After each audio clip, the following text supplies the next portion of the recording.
पूछिए। तो क्वेश्चन फिर से वही है, वहां पर थोड़ा सा पिछले जाने में है कि अगर किसी को भगवान को देवी क्यों आती है, भगवान क्यों नहीं आते, तो उसमें कॉन्सेप्ट समझ लीजिए, भगवान कौन है, देव कौन है। तो मैंने आपको बताया है, इंसान भी भगवान की तरह बन सकता है, बिल्कुल बन सकता है उनकी तरह। सबसे नीचे जो है वो जीव जंतु आते हैं या फिर राक्षस आते हैं।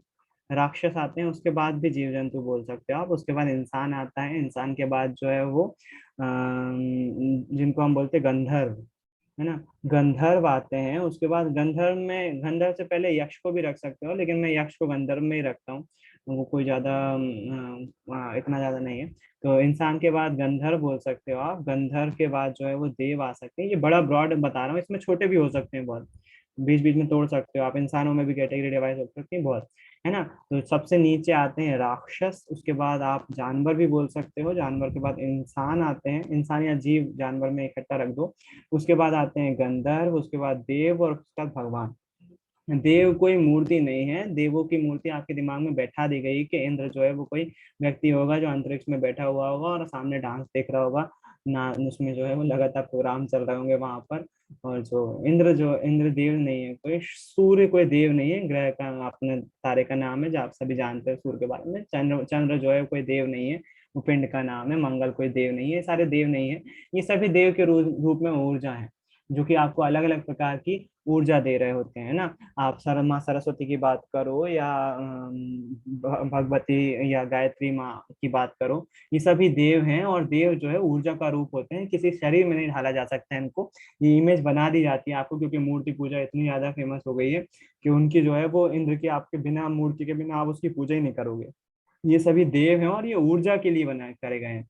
जैसे यदि आपको पढ़ाई करना है तो माँ सरस्वती के बारे में देखना पड़ेगा, और माँ सरस्वती से जो है वो ऊर्जा लेना पड़ेगी। तो इसी के कारण से जो है वो आपको देव आ रहे होते हैं, भगवान नहीं आ रहे होते हैं। भगवान ने इन सबको बनाया, हमको बनाया। तो भगवान जो है वो असीम ऊर्जा है, वो ऊर्जा हम तक पहुंच नहीं सकती, हम कभी उस ऊर्जा को प्राप्त नहीं कर सकते, उस ऊर्जा में विलीन हो सकते हैं हम। वो ऊर्जा हम बॉडी में नहीं ला सकते, क्योंकि ये बॉडी की सीमा है, उस एनर्जी को एक्सेप्ट ही नहीं कर पाएगी। ये बात स्वामी विवेकानंद ने अपनी जीवनी में ही बोली हुई है, जब उनके अंतिम क्षण चल रहे थे, तो उनके बॉडी में वो ऊर्जा महसूस कर रहे थे। तो एक व्यक्ति जब ईश्वर का रूप लेने लगता है, देव से आगे बढ़ने लगता है, तो भगवान बनने लगता है जब, तो मनुष्य का शरीर उस भगवान की एनर्जी को समेटने के लिए सक्षम ही नहीं है। स्वामी विवेकानंद ने ये चीज बोली थी, उनकी बॉडी जो है वो, उन्होंने अपने शिष्यों से भी बात करते समय ये बात बोल दी थी, दोस्तों से भी बोल दी थी कि मेरी बॉडी, अब जो ऊर्जा मेरे में उत्पन्न हो रही है, वो बॉडी, मेरी बॉडी सहन नहीं कर पा रही है, मेरा अंतिम समय आ रहा है, और मैं अब जो है वो इस शरीर को त्यागने का वक्त जो है वो आ रहा है, और अब मैं जो है ज्यादा समय तक नहीं जिंदा रह पाऊंगा। तो स्वामी विवेकानंद के साथ यही हुआ था, और यही बात भी है। भगवान की ऊर्जा आपकी बॉडी में समेट ही नहीं सकता, कोई भी इंसान की बॉडी में वो ऊर्जा आ ही नहीं सकती, बॉडी की एक सीमा है, वो भगवान की ऊर्जा, देव की ऊर्जा आ सकती है। आप केवल एक देव नहीं, बहुत सारे देवों की ऊर्जा अपने बॉडी में एक्सेप्ट कर सकते हो, बिल्कुल ऐसा हो सकता है। इसीलिए आपको बॉडी में देव आ रहे होते हैं, भगवान नहीं आते, है ना, क्योंकि बॉडी का एनर्जी लेवल उतना है ही नहीं। तो ये बात है। उसके बाद हाँ, अंशिका पूछो, क्या पूछ रहे हैं। भैया जैसे कोई बड़े रहते हैं और वो इंडिपेंडेंट होते हैं, हम्म। और मतलब उनसे जब बात करने जाओ तो समझ में ही नहीं आता क्या बात करो, क्या पूछो, क्या बोलो। और ऐसा लगता है अपन उनसे कुछ बात करेंगे तो उन्हें कैसा लगेगा, बोलने से पहले बार बार डरते, तो उनसे क्या बात करनी चाहिए। आई नो थोड़ा हम्म। क्वेश्चन। हाँ। मेरे साथ भी ऐसा ही है। मैं एक्चुअली दो व्यक्तित्व होते हैं अपने आसपास, या आप में भी वो दो व्यक्तित्व आप अपने आप में खोज सकते हो। एक होता है अंतर्मुखी इंट्रोवर्ट, और दूसरा होता है एक्सट्रोवर्ट बहिर्मुखी।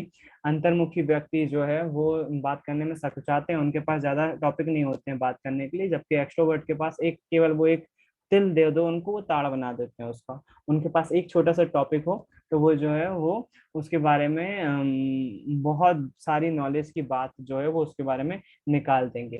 मैं आपसे जो है वो, कोई बड़ा व्यक्ति होता है तो उसके लिए मैं दो क्वेश्चन बोलता हूँ हमेशा अपने बड़ों से पूछने के लिए, जो आप पूछ सकते हो, और आपको जो है वो बड़े बड़े लोगों को भी थोड़ा सा कंफ्यूज हो सकते हो। एक एक चीज उस पर फोकस करिएगा, वो जो तुरंत आंसर दे रहे होंगे वो सही नहीं होगा। कुछ दिनों बाद फिर से आप उस चीज को जो है उनसे पूछ सकते हो, या फिर वो खुद ही आपको जो है उसका जवाब दे रहे होंगे, बात कर रहे होंगे। वो 2 क्वेश्चन कौन कौन से हैं? पहला क्वेश्चन उसमें से बनता है, जैसे मान लीजिए मैं फूफा जी के साथ बैठा हुआ हूँ, मैं उनसे ज्यादा बात नहीं करता हूँ, तो मैं उनसे मेरा इंट्रोवर्ट बिहेवियर है, मैं ज्यादा बात नहीं करता हूँ, तो आप उनसे एक टॉपिक बना सकते हो, फूफा जी एक बात पूछ सकता हूँ क्या, मुझे थोड़ा सा आपसे बात करनी थी। क्या पूछना है उनसे? पूछना है पहली बात कि फूफा जी बुरा मत मानिएगा, लेकिन क्या आप मुझे बता सकते हैं कि आपने, अगर आपको मैं लाइफ के आपके पीछे ले जाऊं, आपकी लाइफ में पीछे ले जाऊं, आपकी यंग अवस्था में ले जाऊं, तो वो कौन सी एक गलती आपकी होगी जो आप चाहोगे कि मैं सुधार लूं? आपको क्या पूछना है? आपको पूछना है कि आपकी कौन सी एक गलती होगी जो आप सुधारना चाहोगे। आपकी लाइफ, पिछले लाइफ में आपका जो इतना जीवन बीत गया है, एक गलती, केवल आपको एक गलती, अगर एक नहीं है तो अगर 2 गलतियां भी है, एक गलती में क्या है, व्यक्ति थोड़ा सा सोचता है उसको पर्टिकुलर कौन सी गलती याद करना है। 2-3 बताएंगे तो वो पूरी कहानी बनाने लगेंगे, बातचीत में उतना वो नहीं रह पाएगा। तो उनसे बोलो आपने ऐसी कौन सी ऐसी एक गलती करी है जो आपको पास्ट में ले जाया जाए, आपको मतलब जीवन के पीछे ले जाया जाए, तो आप उसको सुधारना चाहो। एक सवाल ये पूछ सकते हो आप उनसे, और पूछना चाहिए आप।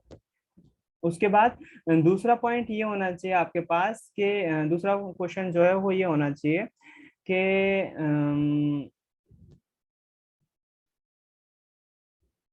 मैं कुछ भूल रहा हूँ। दूसरा क्वेश्चन ये होना चाहिए, हाँ, क्या आप अपनी लाइफ से खुश हैं? आप अभी जैसी लाइफ जी रहे हैं, क्या आप खुश हैं? जो भी जॉब कर रहे हैं आप, क्या आप खुश हैं? ये दूसरा क्वेश्चन आप इसको रख सकते हो। एक क्वेश्चन बहुत काफी होता है, वो बहुत अच्छा होता है, लोगों को बहुत सोचने में मदद करता है। और अपना मकसद क्या होता है पूछने का? उनको नीचा दिखाना नहीं होता है, अपना मकसद होता है, अब और बच्चे कम हो गए, अपना मकसद होता है ताकि उनकी गलती अपन को पता चले, लोगों की गलतियां क्या होती हैं, वो गलतियां वो कैसे। बहुत सारे लोग आंसर नहीं दे पाएंगे, बहुत सारे, है ना। जैसे कि मैंने आपसे क्लास में ही बोला था बच्चों से कि आप पूछिएगा अपनी मम्मी से, पापा से, क्या ऐसा उनको लगता है उनकी शादी नहीं हुई होती तो वो ज्यादा खुश होते? क्या मम्मी शादी के बाद खुश हैं? ऐसे क्वेश्चन पूछने के लिए बोला था, बहुत इंटरेस्टिंग जवाब भी आए थे बच्चों के। खैर, अंशिका आप इस क्वेश्चन पे लाइक कर सकते हो। दूसरा क्वेश्चन इतना ज्यादा वैल्यू नहीं देता, पहला क्वेश्चन ज्यादा वैल्यू देता है। आप भैया उनसे पूछ, बातचीत निकालने के लिए पूछो कि आपने ऐसी कौन सी गलती है जो आप सुधारना चाहोगे, आपको अगर पीछे ले जाऊं। भैया लेकिन जाके एकदम से पूछने लगो, वो कहेंगे पागल है क्या, एकदम से क्या पूछने लगी। तो एकदम से अनजान व्यक्ति से तो ऐसा नहीं पूछ सकते, थोड़ी सी बात तो करना पड़ेगी आपको। अगर नहीं आपका भैया, कल एक्सट्रोवर्ट, हमारे एक भैया आए थे, वो थोड़े सीरियस हैं, और मैं उनसे कभी भी बात नहीं करती हूँ, तो मैं सोचती हूँ उनसे कुछ बात करनी चाहिए। मतलब कल तो मैं किसी से भी बात नहीं कर रही थी, तो सब यही बोल रहे थे। मैं सोचती हूँ किसी से बात करना चाहे तो जाके बैठ भी नहीं सकते, मतलब सब याद ही नहीं आता, तो उससे एकदम से जाके ये क्वेश्चन पूछेंगे तो उनको अजीब तो नहीं लगेगा बिल्कुल ना। बिल्कुल लगेगा। आप अपना पहले बिहेवियर जानो, आप कैसे हो, आप इंट्रोवर्ट हो या एक्सट्रोवर्ट हो। आप लोगों से बात कर लेते हो एकदम से, कोई नई जैसे आप ट्रेन में जा रहे हो तो लोगों से बात करना पसंद करते हो या नहीं करते हो, या फिर खुद में चुप रहना पसंद करते हो? अगर खुद में चुप रहना पसंद करते हो तो आप इंट्रोवर्ट हो। और अगर आप एक्सट्रोवर्ट हो, बात करते हो लोगों से, तो फिर आपको वो चीज करना चाहिए। अगर इंट्रोवर्ट हो तो आपको कतई कोशिश नहीं करना चाहिए, क्योंकि आप करने जाओगे कुछ और हो जाएगा कुछ। तो मेरा तो आंसर यही होगा, आप अपने आप को पहले पहचानो, आप इंट्रोवर्ट है या एक्सट्रोवर्ट है ना। अगर आप इंट्रोवर्ट है तो मैं बिल्कुल सजेस्ट नहीं करूंगा आप डायरेक्ट जाके बात करें। आप उन्हीं लोग से बात करें, इस क्वेश्चन को उन्हीं लोग से पूछें जिनसे आप रेगुलरली बात करते रहते हैं, तो ही ज्यादा बेटर रहेगा आपके लिए। अगर आप एक्सट्रोवर्ट हैं तो फिर आप मामला संभाल लेंगे, फिर आपको जो है वो इतनी ज्यादा परेशानी नहीं होगी। अपने आप को पहले पहचानो, इंट्रोवर्ट हो या एक्सट्रोवर्ट, बहुत हद तक मायने रखता है वो। भैया हाँ बोलो। मेरे क्वेश्चन का आंसर। हाँ वो हमारी जो है वो, मैंने कई एक बार एक चैनल देख रहा था, हिस्ट्री चैनल पे ओएमजी आ रहा था, आप लोगों ने भी कहीं देखा होगा। वो जो है वो हाथ से पकौड़े तल रहे थे, गरम तेल में, उबलते हुए खोल में, पहले हाथ से वो पकौड़े डाल दिए, उसके बाद जो है झाड़िए झरिए से निकालते हैं ना, वो झरिए की जगह हाथ से जो है वो निकाल रहे थे, और उनके हाथों को कुछ नहीं हो रहा था। बोल रहे थे मैं जो है वो 15 साल की उम्र से जो है वो बहुत छोटी एज से जो है वो लगातार कर रहे थे। आप अपनी कोशिकाओं को, अपने हाथ को, अपनी त्वचाओं को मजबूत बना सकते हैं प्रैक्टिस के द्वारा। अगर आप रेगुलरली जो है कोई गर्म चीज छू रहे होंगे, आपका काम क्या है, मान लीजिए उदाहरण के लिए रोटी बनाने के उदाहरण को ले लेते हैं। जब माँ रोटी बनाना सीखती हैं या फिर आप रोटी बनाना सीखते हैं, तो यदि उसको पलटने के दौरान आप अगर चिमटे का यूज कर रहे हैं, यदि तो आपने गर्माहट कभी महसूस ही नहीं करी इस चीज को। हाँ, पलटने के लिए अगर आप चिमटे की जगह हाथ का यूज करने लगे पलटने के लिए, फिर उसके बाद धीरे धीरे जो है वो आप उसको सेकने के लिए जो है वो उसका यूज करने लगेंगे, आपकी जो कोशिकाएं रहेंगी ना त्वचा की, यहाँ की जो सेल्स रहेंगी, उस चीज के लिए प्रिपेयर हो जाएंगे। आपका मस्तिष्क तंत्रिका तंत्र के द्वारा उस चीज के लिए महसूस हो जाएगा, बोले ये तो नॉर्मल ताप है, इससे कोई नुकसान नहीं हो रहा। आपकी कोशिकाएं समझदार हो जाएंगी उस जगह की, अरे ये बंदे का तो डेली का काम है। तो प्रैक्टिस करने से आपकी कोशिकाओं को आप उधर का तैयार कर लेते हो, है ना। Practice makes a main perfect, वो तो है ही। अगर धावक एक दिन में कोशिश करेगा कि मैं कल ओलंपिक रेस में जीत जाऊं, तो कभी नहीं जीत पाएगा। उसको रेगुलरली दौड़ना पड़ेगा, उसकी मसल्स उस दौड़ने के हिसाब से तैयार हो जाएंगे। बंदा डेली दौड़ता है, हमको क्या काम करना है, दौड़ने का ही काम करना है, तो उसकी कोशिकाएं जो है वहाँ की तैयार हो जाएंगी। उसी तरह से आपका गर्म चीजों को छूने का मसला भी वही है। अगर हम लगातार प्रैक्टिस कर रहे हैं गर्म चीज को छूने की, वो बहुत लंबे समय तक करते रहते हैं, जो हमारे बुजुर्ग रहते हैं वो लंबे समय तक प्रैक्टिस कर रहे होते हैं, उस चीज को लगातार कर रहे होते हैं। एकदम से किसी बुजुर्ग से बोलोगे आप जो है जो उन्होंने कभी नहीं करा, एकदम से उनको बोलोगे करने का, तो वो भी नहीं कर पाएंगे, है ना। जैसे गर्म चाय पीने की बात है, तो गर्म चाय पीने की आदत एकदम से नहीं लगती, धीरे धीरे आप लगातार गर्म चाय पी रहे होते हो, तो कई लोग जो है वो बहुत खौलती हुई चाय जो है वो कुछ मिनटों में निपटा देते हैं प्रैक्टिस से। लगातार वो प्रैक्टिस कर रहे होते हैं, उस चीज को यूज कर रहे होते हैं, उसके कारण से उनकी कोशिकाएं तैयार रहती हैं उस चीज को झेलने के लिए। आई होप समझ में क्वेश्चन आ गया होगा, आंसर। वो पकोड़े वाले अंकल भी वही कर रहे थे, छोटे से जो है वो जब पकोड़े तल रहे होते थे तो तेल में हाथ लग जाता था, स्टार्टिंग में जले, लेकिन उसके बाद जो है उन्होंने हाथ से पहले आप पकोड़े को इधर उधर करने लगे, फिर उसके बाद धीरे धीरे उसकी आदत हो गई, तो फिर हाथ से निकालने लगे। तो उनकी कोशिकाएं वहाँ की तैयार है उस चीज के लिए, उनकी स्किन तैयार है। हाँ, आप बोलोगे नुकसान नहीं होता होगा त्वचाओं को त्वचा की कोशिकाओं को, बिल्कुल होता है, बिल्कुल होता है। लेकिन वो कोशिकाएं अगर जल गई हैं, डेड हो गई हैं, मर गई हैं, तो फिर उसका उनको असर ही नहीं होगा उस जगह पर। तो वहाँ की कोशिकाएं मर जाती हैं, उसके कारण से उनको जो है वो असर ही नहीं होगा। तो इसका मतलब क्या हो गया, वो आपको कोशिकाएं मर गई हैं तो हाथ को काम नहीं करना चाहिए, नहीं, बाहर की कोशिकाएं मरी है ना, स्किन की कोशिकाएं मरी हुई हैं, कड़क हुई हैं उधर की कोशिकाएं। अंदर मांस अभी भी वैसे के वैसे ही है, वहाँ की जीवित कोशिकाएं, वो लगातार आपको तंत्र का तंत्र काम कर रहा होगा, बिल्कुल काम कर रहा होगा। और कुछ?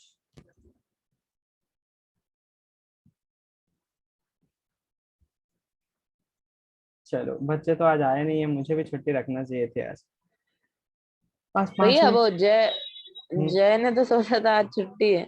छुट्टी का, हाँ मेरे को भी ऐसे ही लगा था। खैर ठीक है, आपको कुछ ना कुछ सीखने को ही मिल गया, उसमें कोई बुराई नहीं है।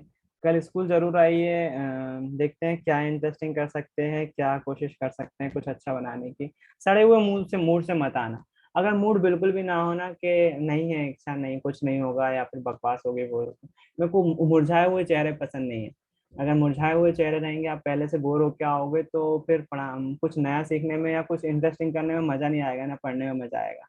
पिछली बार ऐसे ही हुआ था, पिछली बार तो हुआ नहीं, पिछली बार बच्चों में इंटरेस्ट ही नहीं है, कुछ बोरिंग मुंह लेके आ गए हैं, बैठे हुए हैं, कुछ करवा रहे हैं, ना कुछ करने में इंटरेस्ट है ना कुछ।